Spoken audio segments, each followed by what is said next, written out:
Assalamualaikum warahmatullahi wabarakatuh. Alhamdulillahilladzi hadana li hadza wa ma kunna linahtadiya laula an hadana Allah. Asyhadu an la ilaha illallah wa asyhadu anna Muhammadan abduhu wa rasuluh. Allahumma shalli ala Muhammadin wa alihi wa sahbihi ajma'in. Amma ba'd. Hadirin jamaah salat subuh yang mudah-mudahan senantiasa dirahmati oleh Allah. Senantiasa kita menjadikan puji syukur kehadirat Allah Subhanahu wa taala. Sungguh pagi hari ini Allah masih berkenan memberikan kesempatan kepada kita semuanya.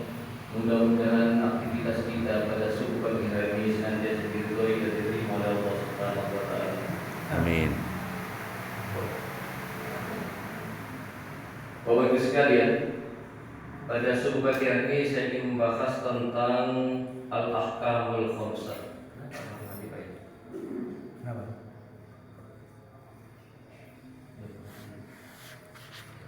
Al-ahkamul khamsah. Al-ahkamul khamsah itu adalah hukum yang lima. Saya tidak tahu kenapa kok mati terus ini. Jamnya berapa Pak? Kok mati terus ini? Goyang nih Pak. Ini kalau enggak jam sini jangan bergerak. Sudah. Baik. Bapak Ibu sekalian, al-ahkamul khamsah ini adalah suatu ketentuan bagi seorang muslim yang melekat pada kehidupan kita sehari-hari.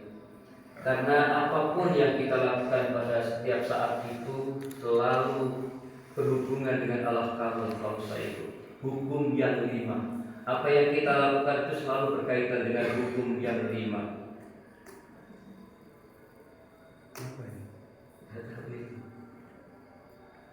Tidak apa-apa kalau nggak usah nanti dan malam. Iya. Itu mungkin kurang rapat Pak sih. Sudah rapat ini. Sudah. Tak undang saya.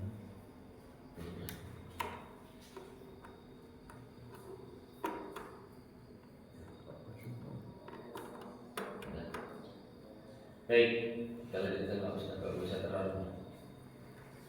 Oke, ya. Bapak Ibu sekalian, seorang muslim kita sering disebut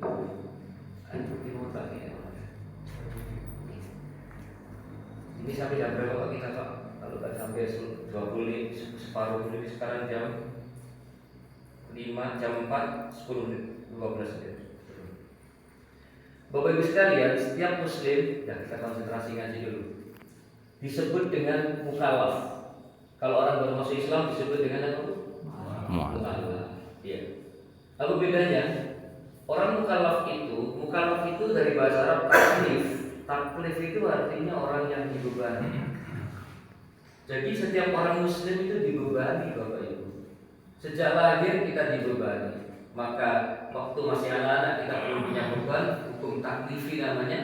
Tapi ketika sudah balik, kita akan dibebani hukum. Apa hukum yang dimaksud? Ada wajib, haram, sunnah, makruh, mubah. Itu semua melekat pada perbuatan kita sehari-hari.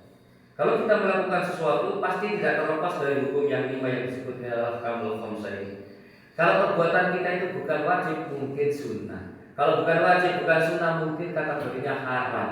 Kalau bukan wajib, bukan sunnah, bukan haram, mungkin kategorinya makruh. Kalau bukan wajib, bukan sunnah, bukan haram, bukan makruh, kategorinya adalah mubah. Semua perbuatan kita itu akan terikat dengan hukum yang lima ini. Dan ini adalah bagian dasar dari hukum Islam. Ini baru dasar. Maka saya menyampaikan ini sebagai menyampaikan dasar-dasar hukum Islam. Maka tidak ada orang nanti kemudian mengatakan ini hukumnya apa ya? Oh ini sebetulnya nggak boleh tapi karena kan gitu kan? Ya.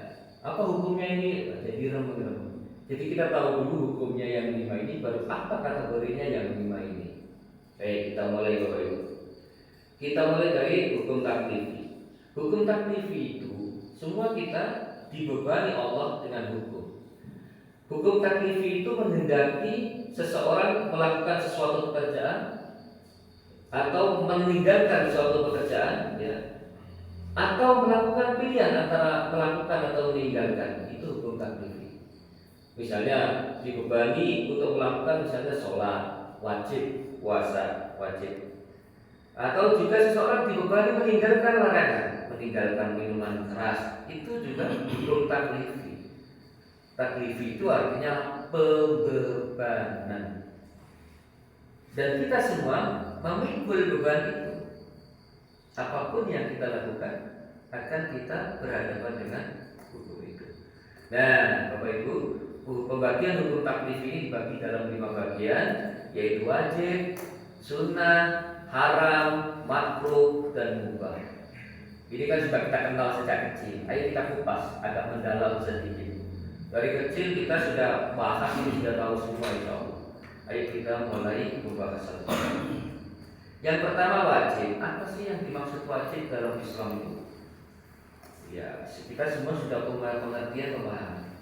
Pengertian wajib menurut syariat adalah sesuatu yang diperintahkan oleh Allah agar dikerjakan oleh mukallaf. Kalau saya bilang mukallaf berarti orang muslim ya, yang dibebani. Dengan perintah secara wajib, dengan ketentuan perintah itu dilakukan sesuai dengan yang ditunjukkan atas kewajiban dilakukan. Jadi memang sesuatu dikatakan wajib itu karena ada perintah secara wajib. Perintah di dalam Al-Quran atau hadis Rasulullah. Nah, bentuk perintah itu sendiri menunjukkan atas kewajiban mengerjakannya dan dapat mendatangkan dosa atau siksa bagi siapa yang meninggalkannya. Itu adalah wajib. Contoh misalnya, puasa adalah wajib, kita semua tahu. Kenapa puasa itu wajib? Karena perintahnya jelas. Kutiba alaikumus syiyam, diwajibkan atas kamu berpuasa. Jelas, wajib. Ya. Dan saat itu contoh yang lain, memberi mahar kepada istri adalah wajib. Karena Allah telah berfirman, memberi mahar ketika menikah itu. Ya. Di dalam Al-Quran surat An-Nisa ayat 24. Maka istri-istri yang telah kamu nikmati campur di antara mereka, berikanlah kepada mereka maharnya dengan sempurna sebagai suatu kepaduan. Ayat ini menjelaskan seorang laki-laki yang menikahi seorang perempuan itu wajib membayar mahar. Kata Rasulullah, walaupun dengan cincin besi. Apa yang dia bilang? Apabila seseorang menikah tapi belum punya mahar secara tunai, dia bisa hutang. Tapi hutang itu wajib dibayar. Maka ayat ini menyatakan bahwa istri yang telah dinikmati dicampuri melakukan hubungan, berikanlah kepada mereka maharnya dengan sempurna. Maksudnya masih dihutang itu sebagai suatu kefaduan. Ayat ini menjelaskan bahwa sampai hutang pun wajib ditunaikan dengan sempurna. Maka hukumnya mahar itu adalah wajib. Ada orang menikah nggak pakai mahar, nggak sah nikahnya. Tapi saya nggak punya apa-apa, walaupun dengan bacaan surah Fatihah kan begitu.